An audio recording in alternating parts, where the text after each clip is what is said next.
Hello everyone, I'm Mohsin here and you are watching The Inspirationals only on ISP Studio. आज की podcast का बहुत important objective ये है, वो लोग स्पेशली वो नौजवान हजरात जो ज़िंदगी में आगे बढ़ने के लिए एंटरप्रेन्योर बनने का सोच रहे हैं, तो उनको ऐसा वे फॉरवर्ड दे दिया जाए ताकि वो एक अच्छी इस रास्ते में आगे बढ़ें और इस मुल्क की भी खिदमत करें और अपनी फैमिली को भी अपग्रेड करें। इस खास मौजू पे बात करने के लिए हमारे साथ मौजूद हैं जमान खान अवान साहब, जो कि एक यंग एंटरप्रेन्योर हैं, डायनामिक पर्सनैलिटी हैं। यकीन करें मेरी इनके साथ आज फर्स्ट इंटरेक्शन थी and it was so lovely to talk to him.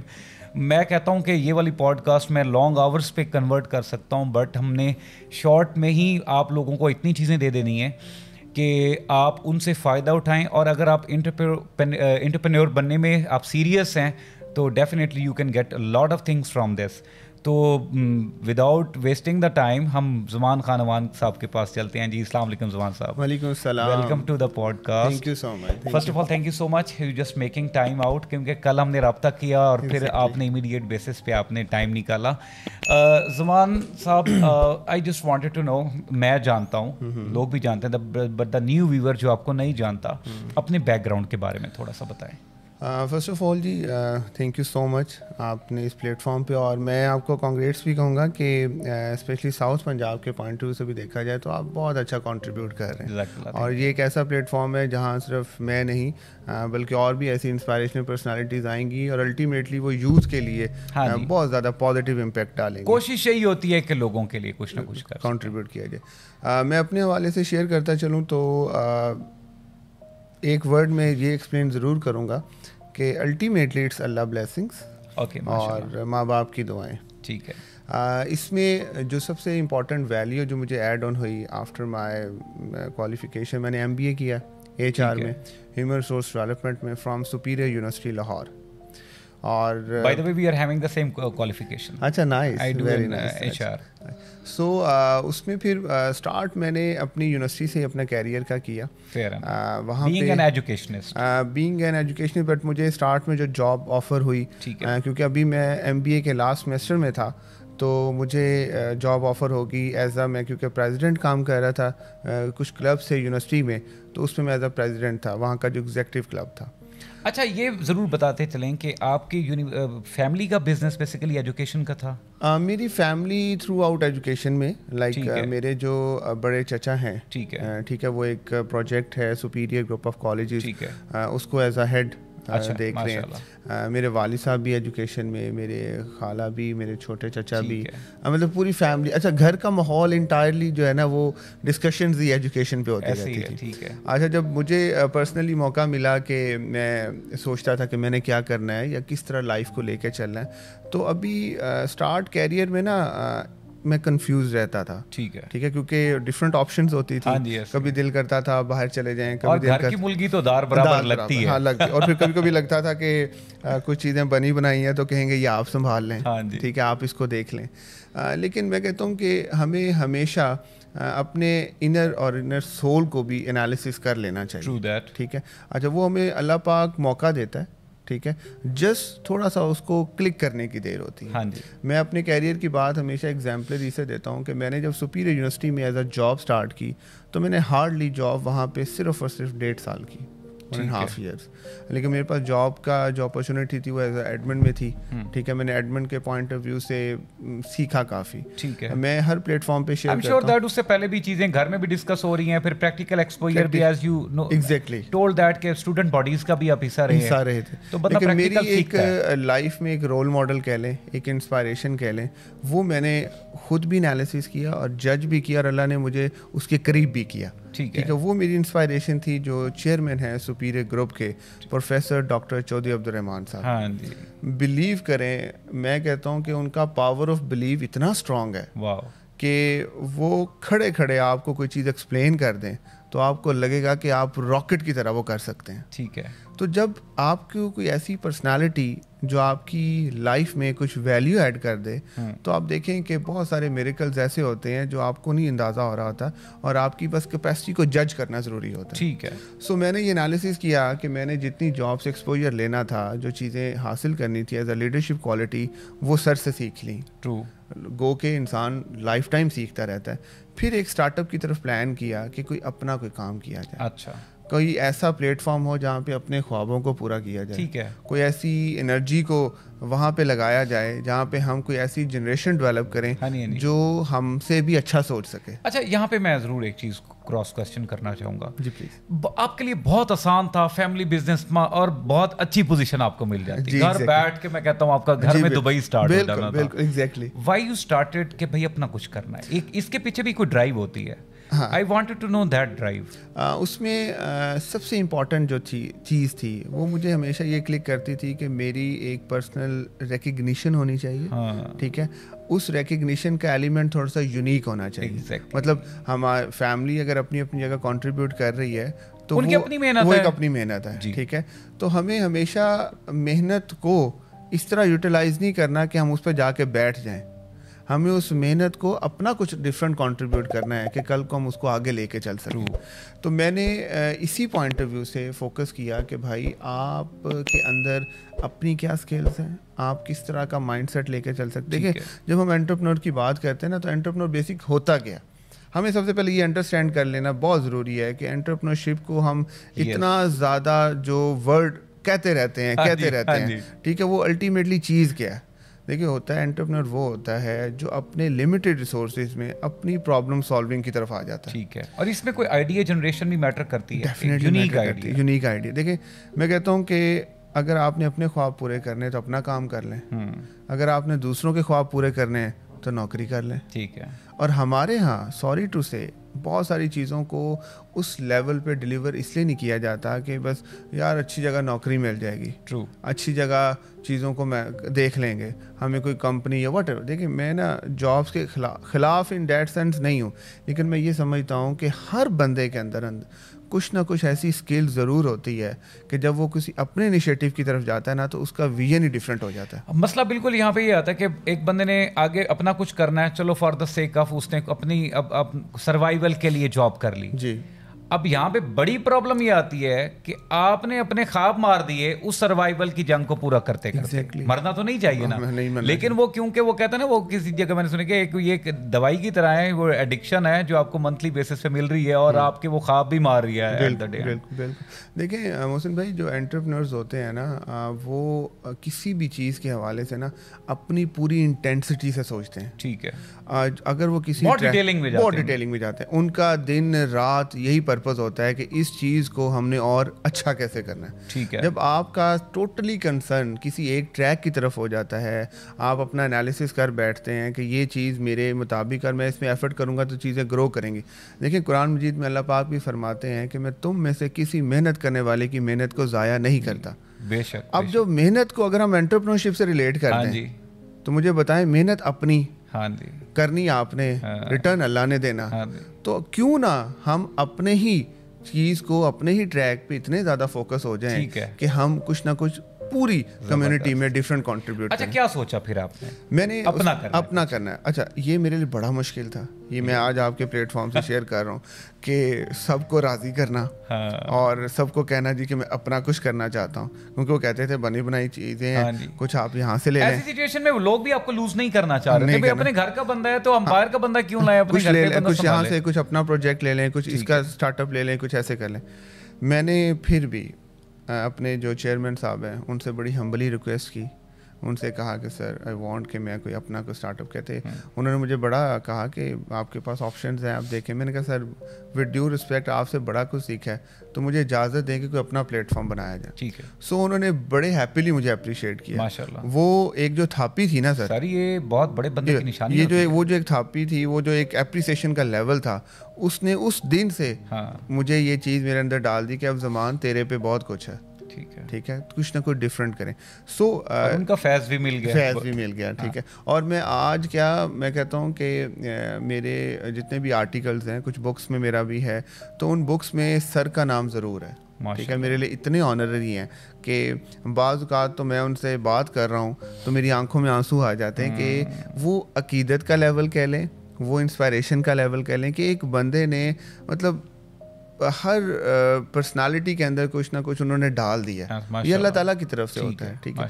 सो मैंने स्टार्टअप के प्लान किया जी कि कुछ ऐसा इनिशिएटिव लिया जाए जिसमें हम स्टार्ट से ही बच्चों की बेस ऐसी बनाएं जिसमें वो अपने माइंडसेट को, अपने आप को एक्सप्लोर कर सकें। तो मैंने स्कूल एक स्टार्ट किया एमिरेट्स के नाम से। Emirates group of schools, basically ये एक एंटरप्रेन्योरल स्कूल है। वाओ। और एंटरप्रेन्योरल स्कूल को हम डिफ़ाइन ऐसे करते हैं कि मैंने अपने स्कूल्स के अंदर एक सेंटर डेवलप कर दिया जिसका नाम रखा इंजीनियस सेंटर। अच्छा। अब ये जो एंटरप्रेन्योर का वर्ड था, स्कूलिंग लेवल पे छोटे बच्चों को या प्री लेवल पे या लेवल्स के बच्चों को वर्ड कन्वे करना इतना ईजी नहीं था। अब जब इंजीनियस सेंटर बनाया गया तो हमने बच्चों के अंदर ये क्यूरियोसिटी डेवलप की कि इंजीनियस सेंटर में वो जाएगा जो जीनियस बनना चाहता है। क्या बात है। अब वो जीनियस बनने का भी बेसिक कंसर्न वही था। ठीक है। अपना सोचें, आइडियाज निकालें, सही है, ठीक है, ब्रेनस्टॉर्मिंग की तरफ जाएं, हाँ, ग्रुप्स बने, लीडरशिप डेवलपमेंट हो, एक्सपोज हो, प्रोजेक्ट बेस्ड एक्टिविटीज हो, हाँ, कुछ नया सोच लें। हाँ।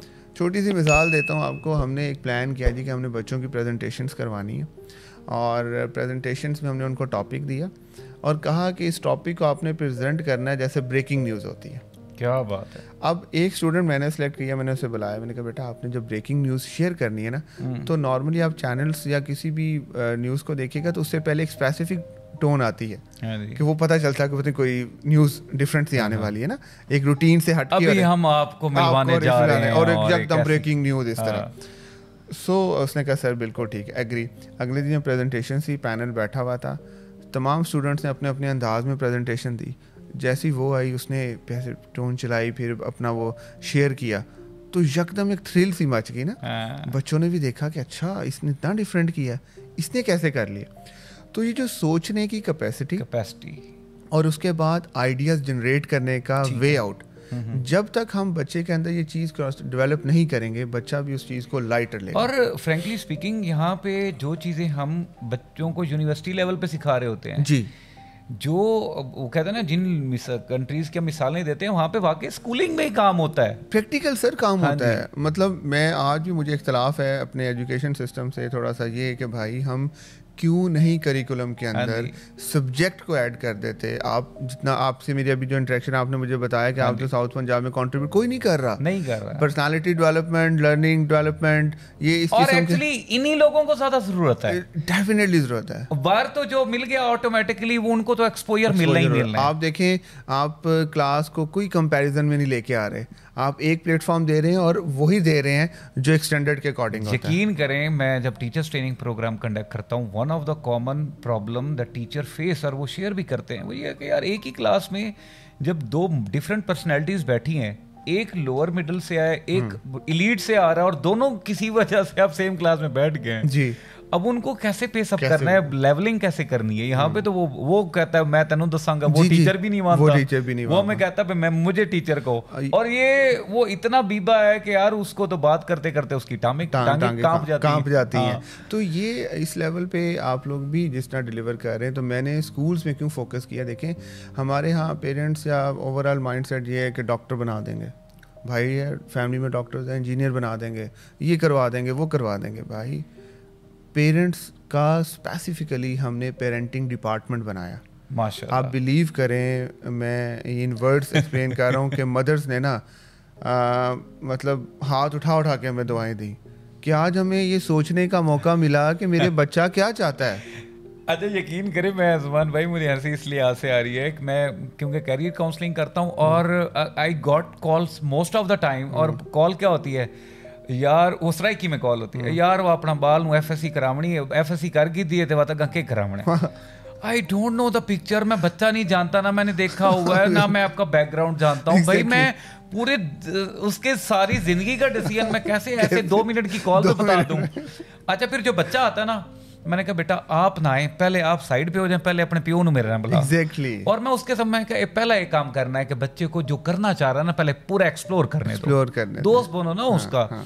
वो अच्छा ये शुक्र है खुदा की कसम के ये जो ट्रेनिंग का रुझान काफ़ी ज़्यादा बढ़ा है कि ट्रेनर्स आए, मोटिवेशनल स्पीकर है। लोग तो मोटिवेशनल स्पीकर्स को गालियाँ देते हैं, but I genuinely believe motivational speakers ने एटलीस्ट ये क्यूरियोसिटी तो क्रिएट कर दी ना, अब लोग माने या ना माने कि भाई मैंने सिर्फ डॉक्टर या इंजीनियर नहीं बनना, अब बच्चा कुछ और भी सोचता है, कुछ और भी सोचता है, तो और कुछ क्रेडिट दे ना दे, मोटिवेशन को ये क्रेडिट जरूर एग्जैक्टली। अच्छा देखिए, मैं कहता हूँ कि हमारा बहुत इंपॉर्टेंट रोल है एज अ स्कूल के पॉइंट ऑफ व्यू से कि हमें क्योंकि बच्चे की बेस बन रही होती है, ठीक है, बेस के साथ साथ उसकी पर्सनालिटी, उसकी कम्युनिकेशन स्किल्स, उसकी बहुत सारी चीज़ों का एनालिसिस किया जा रहा था, तो हमें हर प्लेटफॉर्म पे पेरेंट्स को इन्वॉल्व करना है। True that. जब हम पेरेंट्स को इन्वॉल्व कर रहे होंगे, अभी हम अपकमिंग विद ड्यू रिस्पेक्ट एक बहुत बड़ी कॉन्फ्रेंस प्लान कर रहे हैं, उस कॉन्फ्रेंस का बेसिकली पर्पस ये है कि हम एजुकेशन के पॉइंट ऑफ व्यू से, जैसे हम हमारे एमरेट स्कूल का बेसिक हम एक टैग लाइन है, where learning has a purpose. Wow. एमरेट स्कूल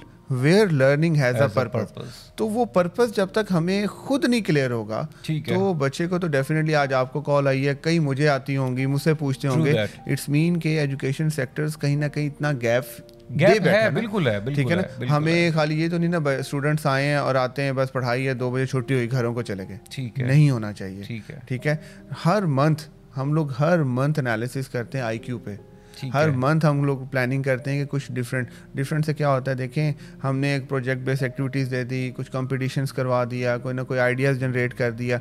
आपने देखा होगा शार्क टैंक्स का एक इवेंट चैनल्स पे आता था, ठीक है, हमने इसी तरह प्लान किया हुआ है कि बच्चे हम ग्रुप्स बना देते हैं, एक लीडर बना देते हैं, एक टॉपिक का डिज़ाइन करके देते हैं, वो तमाम लोग इकट्ठे होते हैं, अपनी कम्युनिकेशन स्किल्स को भी फोकस कर रहे होते हैं, पर्सनालिटी को भी देख रहे होते हैं, और जो लीडर होता है वो अपनी टीम को लेके भी चल रहा होता है। गेम प्लान डे या गेम लेसन डे होता है, और वो जब प्रोजेक्ट प्रेजेंट कर रहे होते हैं तो इतना मजा आता है, यकीन करें, उनका पैशन देख के, कोई चार्ट पकड़ के खड़ा हुआ है, लर्निंग थ्रू एक्टिविटी हो रही होती है। तो जो बच्चा आज अपने आइडिया को आपके सामने प्रेजेंट कर रहा है तो डेफिनेटली कल को वो इतना सोचने के भी काबिल होगा कि भाई जरूरी नहीं है कि मैंने जॉब ही करनी है, मैं कुछ ना ऐसा ना कर लूं कि जो मैं मतलब फैसिलिटेट करने वाला बन जाऊं, मतलब जॉब सीकर की बजाय जॉब गिवर्स बन जाए, ठीक है, तो अल्टीमेटली चेंज आएगा। अच्छा चलो, यहाँ पे ना ज़मान भाई, मेरा ये क्वेश्चन आता है, माशाल्लाह you are having a very solid background, आपके पास बैक भी था जहाँ से कैपिटल इन्वेस्टमेंट एंड एवरीथिंग। ऐसा बच्चा जो किसी छोटे इलाके में बैठा है, वो भी तो ख्वाब देखता है, मैंने कुछ ना कुछ नया बनाना है, कुछ करना है, और वो भी ये सोचता है, मिनिमम ये थॉट रखता है, भाई नौकरी से मेरी पूरी नहीं होनी, लेकिन अगर मैंने कुछ ना कुछ करना है, अगर कुछ अपना काम करूँगा तो फिर मैं अपनी साइड पे अपना कुछ सिस्टम चला लूँगा। उसको अपने रिसोर्सेज कैसे मैनेज कर सकता है? What could be the right things या स्टेप्स, या वो ऐसे कौन से मामलात या किस डायरेक्शन में आगे बढ़े कि वो अपने कैपिटल इन्वेस्टमेंट को भी वो देखे? क्योंकि ये ज़रूर है, बिल्कुल जैसे आपने सही कहा कि एंटरप्रेन्योरशिप में आइडिया ही सब कुछ होता है, बट आइडिया के साथ भी capital investment and there are many other factors जो कि प्रैक्टिकल ग्राउंड्स में आप खुद ये काम करते हैं, तो यू नो बेटर के चीजें जब बोल रहे होते हैं उस लिहाज से कुछ और होती हैं, जब कर रहे होते हैं उस वक्त से कुछ और होती हैं। हाँ जी, वेरी ट्रू। अच्छा, इसमें देखें, हमारे यहाँ पाकिस्तान में भी बहुत सारे ऐसे स्टार्टअप्स हैं जो एक स्पोर्टिव एज पे स्टार्ट किए गए ना, और बेतहाशा एग्जांपल्स हैं, और हमें कुछ गवर्नमेंट लेवल की भी स्पोर्ट्स होती हैं, फंडिंग आ रही होती है। इसी तरह अब हम एक बहुत बड़ा इवेंट आ रहा है अपकमिंग, सी पाकिस्तान, ठीक है। अब उस सी पाकिस्तान का बेसिक कंसर्न क्या है कि वहाँ इन्वेस्टर्स बैठे हुए हैं, वहाँ पे लोग बैठे हुए हैं जो चाहते हैं कि कोई आइडिया अच्छा आए, हम उस पर इन्वेस्ट करें। जैसे वो डिफरेंट शोज भी होते हैं, और वो वहाँ पे वो लोगों को बुलाते हैं आइडिया, और उसको वो करते हैं, उसको फैसिलिटेट करते हैं, क्योंकि आइडिया वाला ही जो है, देखिए आइडिया जरूरी नहीं है कि आपने बोल दिया, आइडिया पे इससे ज्यादा इन्वेस्टमेंट उस बंदे पे हो रहा होता है। हाँ जी, ऐसे ही है कि जो बंदा विजन रखता है, ऐसे सही कह रहे हैं, ठीक है। मतलब आइडिया तो है ना बाय वर्ड्स, ठीक है, एक पर्सनालिटी, एक विजनरी पर्सन, एक बच्चा जो सामने प्रोडक्ट की बेस पे खड़ा हुआ है, इन्वेस्ट उस पे होना है। हाँ, क्यों? सोच वो रहा है, ठीक है, ठीक है, और वो अपने विजन के मुताबिक कहाँ पे किस चीज़ को देख रहा है, तो इन्वेस्टमेंट उस पर हो रही होती है। मैं तमाम स्टूडेंट्स को, या जो लोग इस लेवल पे लाइफ में आगे आना चाहते हैं, देखें कुछ ना कुछ तो अल्टीमेटली रिसोर्स हल्का फुल्का मैनेज कर ही लेता है हर बंदा। उस रिसोर्स के साथ आपका आइडिया अगर सॉलिड है तो इतने प्लेटफॉर्म्स हैं। मैं आपके सामने बैठा हूँ कि हम भी डिफरेंट जगहों पे जाते हैं, तो हम सोचते हैं कि यार, अभी पिछले दिनों मैंने एक स्टार्टअप देखा, उस स्टूडेंट्स ने कहा कि सर जितनी भी बाइक्स हैं उन बाइक्स के अंदर एक कंट्रोलर है। हाँ जी, वो कंट्रोलर इम्पोर्ट होता है ना, ठीक है, वो कंट्रोलर पाकिस्तान में हम बनाएंगे अब, ठीक है, और उसकी कॉस्ट है 5,000, ठीक, और वो इम्पोर्ट होके वो पड़ जाता है कोई 50 से भी प्लस का, ठीक है। तो मैं कहता हूँ उस बच्चे ने जब ये बात शेयर की तो अलग से मुझे भी नंबर लेना पड़ा। क्या बात है कि भाई बताइएगा। देखें ना, हाँ तो देखें आइडिया मैटर्स अ लॉट, ठीक है, बट इम्पोर्टेंट क्या है कि चीज़ क्या है, यूनिक क्या है। अच्छा, मैं यहाँ पे एक चीज़ मैं ज़रूर कहूँगा कि जिस बंदे का आइडिया भी बहुत अच्छा है और फिर भी लोग उस पर एतबार करके उसको पैसे देने को तैयार नहीं है, इसका मतलब he is very weak in character. फिर या तो फिर उसको फिर करेक्टर में इतना स्ट्रांग होना चाहिए कि नबी की मिसाल मैं दूंगा, हमारे लिए हमारे नबी के वो अभी दीन आया नहीं था, हमारा इस्लाम आया नहीं था, वो लोग कहते थे भाई तुम जो भी करो वो सादिक और अमीन ऐसे थोड़ी मशहूर थे। देखें नबी करीम सल्लल्लाहु अलैहि वसल्लम ने तो कारोबार या तजारत इसी को तो बरकत बहुत ज़्यादा ऐसे ही फील किया और इसमें कोई शक भी नहीं है ना। मतलब इसकी ब्लेसिंग्स ही और हैं, ठीक है। और आप बिलीव करें, मुझे फैमिली सपोर्ट ज़रूर थी, मैंने चीज़ों को ज़रूर मैनेज किया, लेकिन आफ्टर कोरोना आप इसको तो हर बंदे ने रगड़ा ना, वो मतलब कोरोना ने सबको अपने अंदर ले लिया। आफ्टर कोरोना यूं समझ लें कि मुझे दोबारा से स्टार्टअप लेना पड़ा। ऐसे ही है। और अल्लाह की ज़ात का बड़ा शुक्र है कि उसने बड़ा संभाला। और देखें ये चीज़ें ना बड़ी ओपन और मैं फ्री शेयर करता हूँ, मतलब इसमें कुछ ऐसा नहीं। और आज जाना वे में उसकी रीज़न है सर, ये जितनी इज़्ज़तें हैं ना, जितनी मेहरबानी अल्लाह आपको दे रहा होता है, आपकी नीयत पे है। ठीक है ना। तो अगर हम कहीं ना कहीं फैसिलिटेट कर रहे हैं, मैं मतलब और भी कोई स्टार्टअप्स पे काम कर रहा हूँ, हमारी एक फाउंडेशन है अरशद नाज फाउंडेशन, मेरे वालिद और वालदा, हम फ्री एजुकेशन भी दे रहे हैं। ज़बरदस्त। एक मार्केटिंग स्टार्टअप है जीके मार्केटिंग, हम कॉर्पोरेट को भी फैसिलिटेट कर रहे हैं। अभी हमने रियल एस्टेट का एक स्टार्टअप लिया। तो कुछ ना कुछ ऐसे वेंचर्स की तरफ आ गए हैं कि हमें भी फील होता है कि नहीं यार, जहाँ अल्लाह इतना संभाल रहा है तो हमें उससे ज़्यादा डिलीवर करने की। अच्छा, इन सारी बातों में से एक मेरा क्वेश्चन, क्योंकि जो एंटरप्रेन्योर्स होते हैं ज़रा थोड़ा प्रैक्टिकल माइंडसेट के होते हैं, थोड़ा आइडियाज़ को लॉजिकल ग्राउंड्स पे तोल पे नाप तोल के ज़रा चलने के आदी होते हैं, but at the same time यहाँ पे बिलीफ सिस्टम कितना मैटर करता है? बिलीफ सिस्टम मेरा ख्याल है बहुत ज़्यादा मैटर करता है।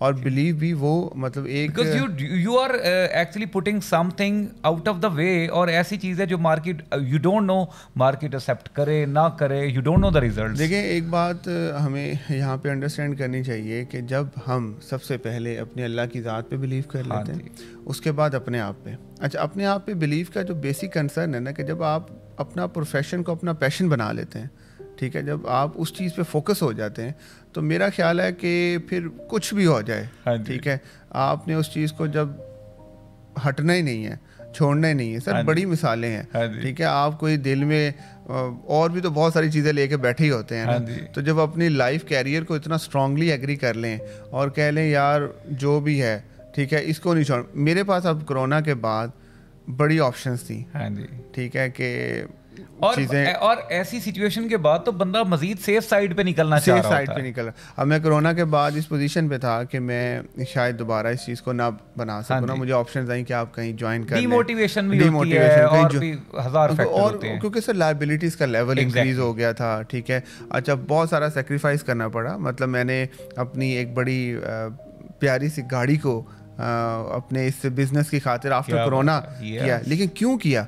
मैं कहीं अच्छी जॉब पे भी जा सकता था, कहीं भी ज्वाइन कर सकता था, लेकिन आसान था। लेकिन मैंने फिर सोचा कि रब ने आखिर इतना संभाला हुआ है, तो आज मुश्किल वक्त आ गया। और ये याद रखें, एंटरप्रेन्योर्स की लाइफ में मुश्किल वक्त आते रहते हैं, वो तो डेली है, मतलब एंटरप्रेन्योर वो तो सुबह दोपहर शाम का खाना है, खाना है। प्रॉब्लम सॉल्विंग का दूसरा नाम जो है ना वो एंटरप्रेन्योर्स है, ठीक है। तो अगर हम जब इसको अंडरस्टैंड कर लेते हैं तो मेरा ख्याल है कि हमारे लिए कैरियर्स की बहुत सारी चीज़ें with the passage of time मिसालें बन जाती हैं। चलें आपकी ज़रा थोड़ी पर्सनल लाइफ ही ज़रा डिस्कस करते हैं। माशाल्लाह आपकी शादी भी हुई है।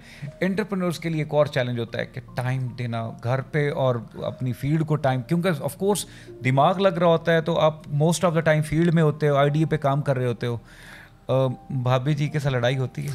अच्छा, इसमें मैंने थोड़ा अपना पैटर्न भी थोड़ा सा ये चेंज किया। वो भी प्रोफेशनल है, वो ऑलरेडी वो एकेडमिकली, बट स्टिल एक पर्सनल लाइफ होती है, तो वो एक इंसान को टाइम चाहिए। डेफिनेटली वो भी हम मैनेज करते हैं, ठीक है। अच्छा, दूसरा फिर कुछ मुझे हॉर्स राइडिंग का बड़ा इंटरेस्ट है, गोल्फ मेरा फेवरेट है। तो ये कुछ ऐसा स्पेसिफिक टाइम है कि वो जब मैं गोल्फ की शॉट खेलता हूँ तो मुझे लगता है कि मैंने पता नहीं क्या अचीव कर लिया। तो ये कुछ ऐसी चीज़ें हैं जिसको मैंने लाइफ में ऐड ऑन किया हुआ है, वो भी चलता रहता है। कुछ अच्छा, मैं ज़्यादा हैप्पी होता हूँ या अपने आप को जो रिलैक्स फील करता हूँ जब कोई कम्युनिटी सर्विस प्रोग्राम्स में इन्वॉल्व होता हूँ, वो मेरे लिए बड़ा एक ना सुकून दे एलिमेंट ये generally I felt like that कि when you are going through something जिससे आप किसी का भला कर रहे हो, मुझे लगता है अल्लाह ताला आपको अंदर से खुद क्लींजिंग कर रहा होता है, क्लीन कर रहा होता है। देखिए मोहसिन भाई, हमारा ना मतलब ये चीज़ पे मेरा पर्सनली बड़ा बिलीव है कि अल्टीमेटली हम जिस भी कल्चर में रह रहे हैं, कमर्शलिज्म है ना, ठीक है ना, वो हमने फेस भी करनी है, वो हमने मैनेज भी करनी है, वो हमने लेके भी चलनी है, ठीक है।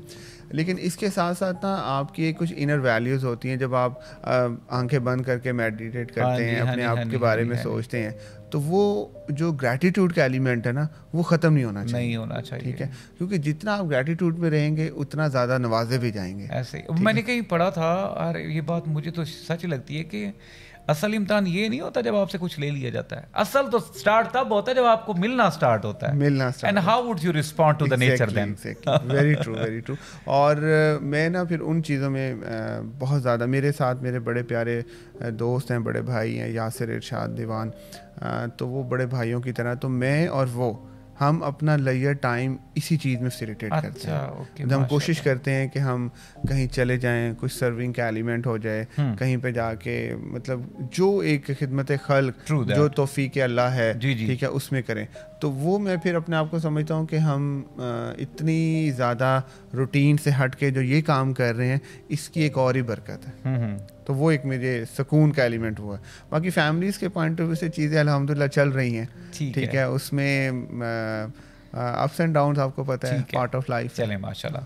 अच्छा, on a very last note, if I talk about कि आप हमारे जो यंग लोग हैं, स्पेशली जो स्टूडेंट्स हैं, और वो भी अभी यूनिवर्सिटी एज में हैं, अब इस एज में आपको भी पता है कि लोग बड़े बड़े ख्वाब देखते हैं, हमने भी देखे हैं, आपने भी देखे हैं।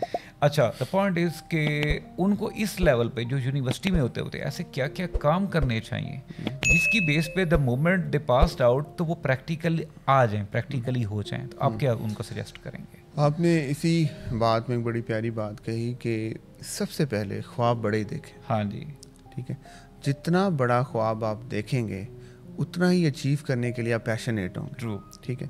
मैं आपके प्लेटफॉर्म से तमाम यंग स्टूडेंट्स को ये मैसेज ज़रूर दूंगा कि देखें, जो अपॉर्चुनिटीज़ है ना, अल्टीमेटली वही आपका लाइफ कैरियर डिसाइड करती है। ट्रू। आप डिफरेंट ट्रैक्स को एनालिसिस मेरे उस्ताद हैं टोनी रॉबिन्स, वो कहते हैं in the moment of decisions your destiny will be shaped. Exactly. जब आप अपने कैरियर देखें, मैं ये नहीं कहता कि किसी एक कैरियर को आपने सोच लिया जी कि मैंने ये करना है तो बस ये नहीं, अपना एनालिसिस डिफरेंट ट्रैक्स पे रख लें, उसके इन्स एंड आउट्स को चेक करें। मसला ये है कि हम दूसरों का मुंह लाल देख के थप्पड़ों इमेजिन करें, दो चार ऐसे, मैं एग्जैक्ट नाम नहीं लूंगा, दो चार टेक्निकली आईटी के कोई टर्म्स आई मार्केट में कि भाई घर बैठे इससे आप लाखों कमा सकते हैं। जी। अब वो हर इंजीनियर भी आ गया, साइकोलॉजी वाला भी अपनी फील्ड को छोड़ के आ गया, डॉक्टर भी, लिटरली मैं आई पर्सनली विटनेस एमबीबीएस के डॉक्टर छोड़ के वो काम में लगे हैं क्योंकि मैंने तो घर बैठ के अब इसका कैलिबर चेक करें। जब इस किस्म की ब्रांडिंग रक्षों के पीछे होगी, हाँ जी, तो मुझे बताएं कैसा होगा। मतलब हमें बहुत सारी चीजों का एनालिसिस करना चाहिए। और मैं लिटरली मैं कुछ दिन पहले दोस्त के साथ बैठा था और he just passed a random comment ना कि यार इसमें तो यार फील्ड में जाने से लाखों रुपए कमा लेते हैं। फिर मैंने काउंटर किया, मेरी आदत है कि I just wanted to understand कि भाई इसके पीछे आपकी क्या सोच है, ये जो बात आपने की है, जहाँ पे मुझे जो बात समझना है।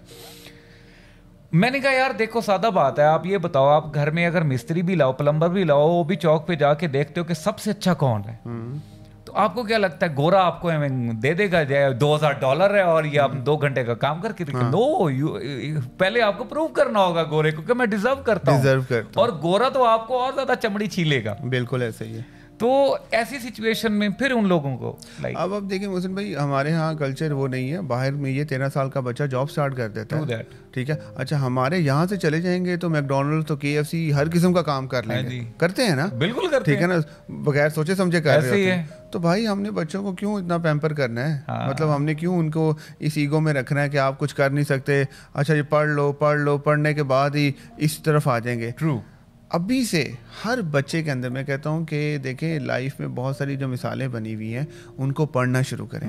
मैं तो कहता हूँ कि हमारे करिकुलम में हमारे मोटिवेशन स्पीकर्स की भी बातें होनी चाहिए। हमारे करिकुलम में हमारे प्रॉपर हुज़ूर अकरम सल्लल्लाहु अलैहि वसल्लम से लेके जितने भी इंस्पायरेशन पर्सनालिटीज़ हैं उनकी, ईदी साहब क्या थे, क्या बात है, मतलब देखें ना उनकी क्रेडिबिलिटी स्ट्रॉन्ग थी। 7 तोपों की इस्लामी देगी उनको, मतलब आप देखें कि वो बजाते खुद आइडिया तो था, यस, करेक्टर मैटर था, इन्वेस्ट उस बंदे पे हो रहा था, और वो कहाँ से कहाँ ले गया चीज़ों, क्या बात है। ठीक है, देखिए मैं यंग जनरेशन के बाद बड़ा पोटेंशियल है और आइडियाज़ भी बेतहाशा हैं, ऐसे ही है, और हमारे पास अभी बहुत कमी है। ठीक है, हमें सिर्फ और सिर्फ सेल्फ एनालिसिस का मौका नहीं दिया जाता।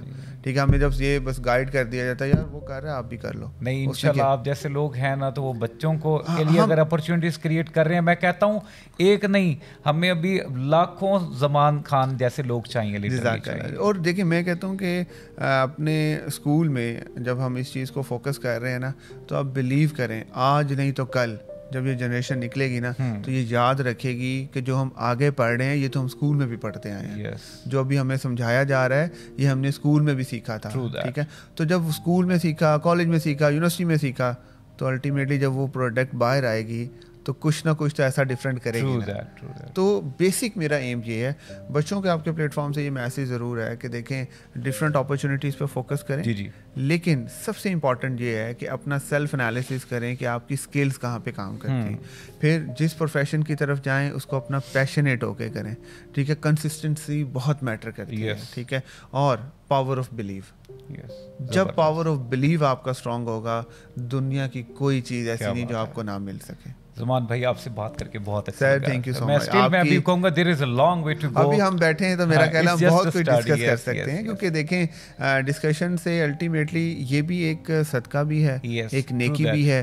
ठीक है, आपकी ज़ात से किसी को कुछ मिल जाए, ठीक है, तो अल्टीमेटली उसका कुछ बन जाए। मैं कहता हूँ कि इतने मोटिवेशन स्पीकर्स हैं, इतने अच्छे अच्छे लोग हैं, आज बहुत सारे लोग उनको देख के अपनी अपनी किताबें लिख रहे हैं, कई आगे फैसिलिटेट कर रहे हैं। एक लास्ट मैसेज मैं ज़रूर दूंगा कि बुक रीडिंग की हैबिट वो ज़रूर करें। मतलब इस पे तो दिन में 10 मिनट का कर लें। ठीक है, मोबाइल सबके पास है। ठीक है, मोबाइल के अंदर अगर स्टार्ट कर लें, अल्टीमेटली अब बुक कुछ गुड टू ग्रेट पढ़ना शुरू कर दें, लीडर्स इन मी पढ़ना शुरू कर दें, कोई भी अच्छी बुक जो आपको कहीं ना कहीं, देखें जब आप बुक रीडिंग की तरफ आते हैं ना, आपकी ज़ात में वैसी चेंज आ जाती है, आपके वे में, आपकी सोच में, आपकी पर्सनालिटी में। तो ये एक ऐसी चीज़ है जिसको बहुत इग्नोर कर दिया गया, होना नहीं चाहिए। Once again thank you so much. जज़ाकल्लाह। जी दोस्तों, आज बहुत सी बातें हुई यंग डायनामिक एंटरप्रेन्योर के साथ। If you are serious enough, आपको एक भी चीज़ इस प्रोग्राम का, इस पॉडकास्ट का अल्टीमेट पर्पज़ ये क्या, आपको 10 अच्छी बातें नहीं, एक अच्छी बात निकाल लें, but if you are serious enough, वो एक अच्छी बात आपको आगे बढ़ाने के लिए बहुत होगी।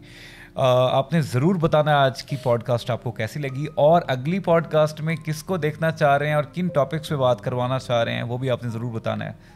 और अब बहुत सी दुआएं आप सब लोगों के लिए, अपना बहुत सारा ख्याल रखिएगा। एक और पॉडकास्ट में मिलते हैं, तब तक के लिए अल्लाह हाफिज़। पाकिस्तान जिंदाबाद।